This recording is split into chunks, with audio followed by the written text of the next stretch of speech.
the Green Thinkers Academy. Hello everyone, I am Nilanjana Majumdar, member of the Green Thinkers Academy. Today I am going to talk about the topic rhizosphere in biodegradation of organic wastes. So without any further delay, let's jump into the topic. Global industry depends on fossil fuels as a primary energy source. Due to fossil fuel imports, exports and manufacturing, there is a high risk of environmental pollution and consequently severe ecological disruption. As a result of fuel byproducts and spills in area where the storage, transport, refining, distribution, consumption and fossil fuel related industries exist. The hydrocarbons have traditionally been considered to be of biological origin. Since methane and other longer chain hydrocarbons appear to be exclusively the result of biological processes. However, it is now known that the largest supply of carbon in the planetary system is in the form of hydrocarbons. Petroleum and coal contain a class of molecules known as hopanoids commonly found in bacterial cell walls. Thus, it can be concluded that at some point all of these fuels originated at least in part from microorganisms. Based on this, the assumption can be made that biodegradation of these fuels has been occurring to some extent.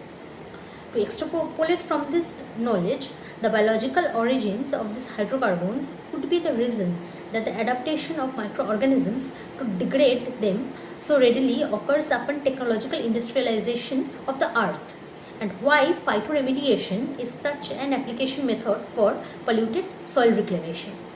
Microorganisms, natural or genetically engineered, can mineralize toxic polycyclic aromatic hydrocarbons or PHS into carbon dioxide and water. In petrol polluted soil, benzene, toluene, ethyl benzene and xylene, together known as BTEX or BTEX, isomers are present in the water soluble fraction, causing pollution. However, the most notorious class of hazardous compounds found in petrol, diesel, hydrocarbon based oil as well as coal tar and its derivatives are the polycyclic aromatic hydrocarbons or PHS. PHS are hydrophobic chemical compounds consisting of fused aromatic rings not containing heteroatoms or carrying substituents. Examples are naphthalene, anthracene, phenanthrene, benzopyrene, coronene, pyrene, triphenylene, tricine and benzopyrene. So here is a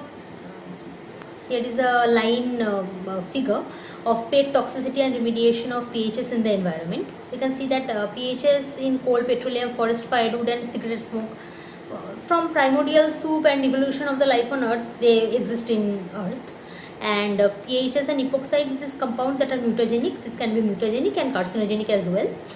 And by genetic engineering, metabolic engineering and biotechnology and other techniques, this could be subjected into bioremediation, and from there carbon dioxide and water are produced, and so this could be harmful for this could be become harmless for environment as well as for animals and people as well. So known to be carcinogenic, the PHS are formed by incomplete combustion of carbon based fuels such as wood, coal, diesel, fat and tobacco. The PHS with up to 4 fused benzene rings are known as light PHS. The simplest of this being the benzocyclobutane. Those containing more benzene rings are known as heavy PHS and are more stable and more toxic. The naphthalene and toluene found in petroleum and diesel products are two of the most common PHS that are subject to biodegradation. Toluene, also referred to as ethyl benzene or phenylmethane, is a clear water insoluble liquid. Hydrocarbon sources of pollution affect the environment and specifically the soil. The soil disruption caused by the pollution with these hydrocarbon compounds decreases the biodiversity and selects for microbial species better adapted to survive in the changed environment. The environmental changes due to this pollution affect the soil structure and fertility as well, and therefore the fauna and the flora. Affected soils become relatively sterile to all but resistant to microbial life forms. Certain indigenous microorganisms including bacteria and fungi are able to degrade the pHs in soil, leading to in situ rehabilitation of the polluted soils. The utilization of such microorganisms for detoxifying and rehabilitating pHs polluted soils provides an effective, economical, versatile and eco-compatible means of reclaiming polluted land. The bioremoval capacity of a soil can be improved by inoculation of specific strains and or consortia of microorganisms, particularly those from the rhizosphere of plants, since they are less readily destabilized due to the buffering in the presence of their host plant, but nevertheless are sustained in the biotic and abiotic environment they inhabit. The remediation is usually limited by the amount of free carbon, phosphorus or nitrogen, NPK. Nitrogen is the most important of these elements required under limited nutrient conditions, as it is used in the synthesis of nucleic acids, protein and other cellular components as well. Elemental nitrogen present as an atmosphere gas is almost inert due to the stability of the triple bond between the two nitrogen atoms. Thus, elemental nitrogen must be fixed by bacteria in soil for plant, termite and other protozoan growth. However, there are some exceptions of this synergistic nitrogen fixation relationship that exist between the bacteria, plants, termites and protozoals. So, injecting the soluble nutrients like nitrogen sources a few centimeters under the surface of the soil can increase microbial community numbers. The gaseous nitrous oxide has been used to supply nitrogen to polluted soils in the process of bioremediation. Addition of nutrients to soil such as nitrogen fertilizers has been proven to enhance the biodegradation of pHs. Some microorganisms, that is nitrogen fixing microorganisms, are difficult to culture due to their specialized growth requirements and physiology, limiting simultaneous cultivation of several species. They are a little tough to cultivate them in laboratory. Molecular methods for identifying nitrogen fixing bacteria and archaea are now available through the design of broad spectrum highly degenerate primers. So there are some scientists who have designed a set of nested degenerate primers based on the amino acid sequence of the NIFH gene. The NIFH gene are the nitrogen fixing microorganisms gene. This is present in globally on all nitrogen fixing microorganisms. This is the general marker gene in nitrogen fixing bacteria and encodes the enzyme nitrogen reductase. Similarly, scientists have successfully designed 3 more sets of degenerate primers for universal targeting of the NIFH gene in microorganisms. The NIF gene operon structure and regulation have been relatively conserved due to evolution, making it a good candidate for focus in diversity studies.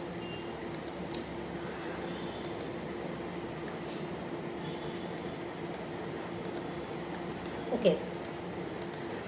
So, coming to the topic of pollution, the hydrocarbons are currently the main source of the world's energy sources due to the energy they produce when combusted. This also makes them the world's main source of pollution in the case of spills and waste products. There are essentially 3 types of hydrocarbons.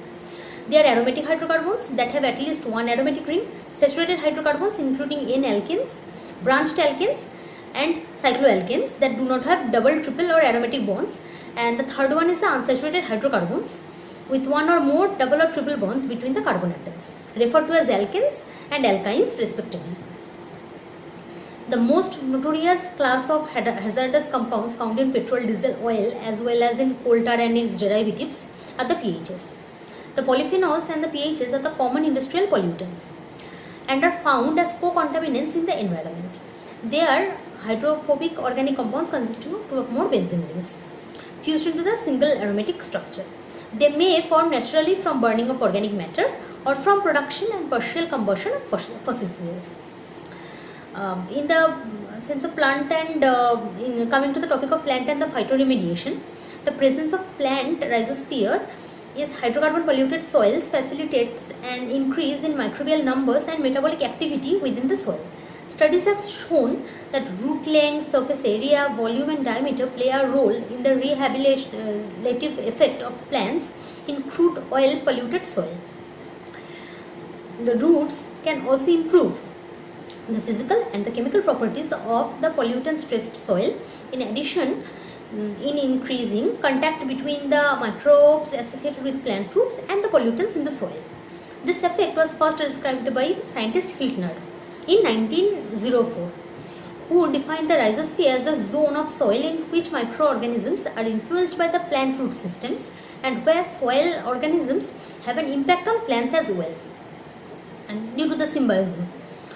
And microbes isolated from the rhizosphere may have root growth promoting or growth inhibiting properties. Studies of plant species involved in phytoremediation have indicated that various grass species and leguminous plants are suitable for biodegradation due to their synergistic role. It is known that gram-negative rods such as Pseudomonas species dominate the rhizosphere. Some success in rehabilitation of hydrocarbon polluted soils has been achieved by phytoremediation. It is defined as the use of plants to remove, destroy or sequester hazardous substances from the environment, especially from the soil. So plants can reduce hydrocarbon levels in the soil, although the mechanism by which this happens is not yet clear or entirely understood. The phytoremediation depends greatly on the stimulation of rhizosphere microorganisms by plant roots. However, the hydrocarbon uptake is limited by the lipophilicity of the hydrocarbons, which affects their passage through the cell membrane. Okay, lipophilicity, they are lipophilic. This uptake is thought to be attributed to increased microbial activity in polluted soils, as supported by the community as well. So the community levels of the degrading bacteria increasing due to phytoremediation, they are supported by the community levels of degrading bacteria increasing during the phytoremediation. Most polluted environments are anoxic, without the oxygen. There are lesser oxygen or no oxygen at all. And since an aerobic degradation of hydrocarbons is faster than the anaerobic processes, their removal can be less efficient in polluted environment because they are anoxic. And a variety of grass species, legumes and fast growing trees such as poplar, alder and willow with high transpiration rates have been used in phytoremediation. Such plants have extensive root systems that provide large root surface areas available for soil contact, which are proportionately related to the petroleum hydrocarbon degradation levels in the plant genera. The plant genera are Brachyria, Cyperus and Eleusine. The plant roots provide attachment sites for microbes and a source of nutrients as well, consisting mainly of organic acids including amino acids as well as sugars and complex carbohydrates in the form of exudates. Exudates are the chemicals that are they provide from the plant roots to the surrounding soil areas. And the successful rhizoremediation by plants depends on factors such as primary and secondary metabolites, the colonization, survival and ecological interactions with other organisms. The exudates are also the secondary metabolites of plants. In addition, the mucilage secreted by the root cells, the lost root cap cells, starvation of root cells and the decay of complete roots also provides nutrients. Thus, plant roots have been suggested as a substitute for tilling the soil to incorporate additives and to improve the aeration as a method of remediation. So, the more the aeration is, the more the remediation will continue. A broad phylogenetic range of bacteria, including the genera Achromobacter, Acidovorax, Alkaligenes, Arthrobacter, Bacillus, Corynebacterium, Flavobacterium, Micrococcus, Mycobacterium, Nocardia, Pseudomonas, Rhodococcus, Sphingomonas and Xanthomonas are involved in the breakdown of hydrocarbons. Maximum of them are nitrogen fixing. Okay. Indigenous microorganisms, including bacteria and fungi, are able to degrade pHs in soil, leading to in situ rehabilitation of the soils. The bioremediation of hydrocarbon polluted soils using microorganisms for detoxification and rehabilitation is an efficient, economic and versatile environmental treatment. The pHs degrading microbes are pervasive in ecosystems where pollutants may serve as carbon sources and seem to establish themselves soon after the pollution occurs. The reclamation of polluted land reduces the possibility that groundwater will become polluted and enhances the rate of biodegradation. It has been shown that hydrocarbon degrading bacteria are ubiquitously distributed in natural pristine environments. Thus, natural degradation of pollutants in low-risk oil-polluted sites is a cost-effective rehabilitation alternative to more traditional cleaner procedures. Although bioremediation is the primary mechanism involved in removal of soil pollutants, other processes such as dispersion, dilution, sorption, volatilization and abiotic transformation are also instrumental in the rehabilitation process. The rhizosphere soil is modified with respect to pH, oxygen, carbon dioxide and nutrient availability. Plants exude readily degradable substances into the soil that augment the microbial activity in the rhizosphere, which I have told earlier. The plants exude readily degradable substances into the soil that can augment the microbial activity in the rhizosphere. These substances are released via volatilization, leaching, exudation or decomposition and can influence the growth of the other organisms in the surrounding soil. The exact composition of root exudates in soil is unknown, mainly as a result of slogging and autolysis of epidermal cells constantly affecting the environment. However, three aspects of modified soil characteristics in the rhizosphere contribute to phytoremediation of organic pollutants, and they are the higher microbial activity, higher oxidation potential and a modified microbial community. Plant secondary compounds, also known as the exudates, found in the rhizosphere soil can include polyphenols and flavonoids. Some of these compounds are suppressive to microbial growth while others can enhance it. Thus, microbial communities within the rhizosphere are definitely affected by the type of root exudates produced by the plants. In combination with bacterial pH's degradative ability, the plant roots contain soluble and wall-bound oxidative enzymes that are directly implicated in pH's degradation. So the general assumption stands that the higher microbial density is proportional to an increased catabolic potential as well as the metabolic potential. This can be extrapolated to imply that high species diversity leads to more effective removal of metabolites and pollutants from a substrates and greater biodegradation. Improving the bioremoval capacity of the soil by inoculating specific strains of microorganisms is referred to as bioaugmentation as well. Two components constitute diversity in an environment. One is the total number of species or the species richness or abundance and the species distribution.